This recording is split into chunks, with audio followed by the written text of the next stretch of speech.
ایک دفعہ اللہ کسی بندے کے ساتھ ڈائریکٹ ہوا ہے بڑے غصے میں، ولید بن مغیرہ کے ساتھ اللہ نے کہا میں تجھے سکر میں داخل کروں گا۔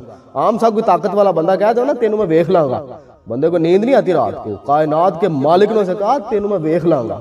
سورۃ المدثر کی وہ آیات پڑھیں جب اللہ ڈائریکٹ ہو گیا اس کے ساتھ۔ مجھے اس شخص سے سمجھ لینے دو جس کو میں نے اکیلا پیدا کیا اور میں نے اس کو بہت سا مال دیا اور ہر وقت حاضر رہنے والے بیٹے دیے اور اس کو ہر طرح کے سامان میں وسعت دی، پھر بھی لالچ رکھتا ہے کہ میں اسے اور زیادہ دوں۔ ایسا ہرگز نہیں ہوگا، یہ ہماری آیتوں کا بڑا مخالف رہا ہے۔ میں اسے ایک بڑی چڑھائی چڑھاؤں گا۔ اس نے غور و فکر کیا اور ایک بات ٹھہرا لی، یہ مارا جائے، اس نے کیسی تجویز کی، پھر یہ مارا جائے، اس نے یہ کیسی تجویز کی، پھر اس نے نگاہ کی، پھر تیوری چڑھائی اور منہ بگاڑا، پھر پیٹ پھیر کر چلا اور تکبر کیا، پھر کہنے لگا یہ تو جادو ہے جو پہلے لوگوں سے برابر ہوتا آیا ہے، پھر بولا یہ اللہ کا کلام نہیں بلکہ بشر کا کلام ہے، میں ان قریب اس کو سقر میں داخل کروں گا۔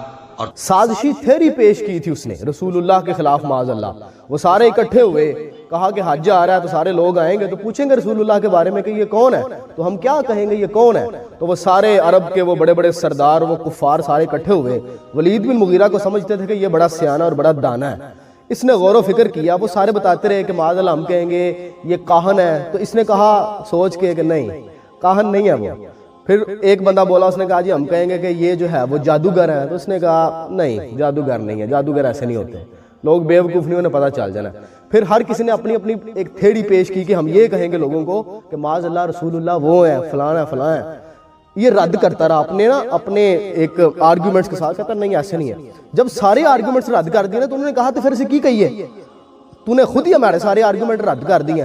تو یہ پھر غور و فکر کرنے لگا، اس نے پھر اینڈ پہ ایک بات ٹھہرائی اور اس نے کہا چلو ہم یہ کہیں گے اس موقع پہ، کیونکہ اسے پتہ چل گیا ہوا تھا رسول، جب غور و فکر کیا تو اسے بات سمجھ آ گئی تھی کہ اللہ کے نبی ہیں وہ، اور وہ کلام جو ہے وہ کلام اللہ ہے، وہ کوئی عام سا کلام نہیں ہے۔ جب اسے پتہ چل گیا نا اس کے بعد اس نے سازش کی۔ اللہ پھر کیا کہتا ہے کہ تم نے ایک بات ٹھہرا لی غور و فکر کرنے کے بعد، یعنی کہ غور و فکر کرن تو بعد کوئی معافی نہیں، اگر آپ حق پہ پہنچ گئے ہیں تو۔ پہلی دفعہ رب کسی کافر کے ساتھ نا انڈیویجول بندے کے ساتھ ڈائریکٹ ہوا ہے، اور غصہ دیکھا کہ میں تجھے سکر میں داخل کروں گا۔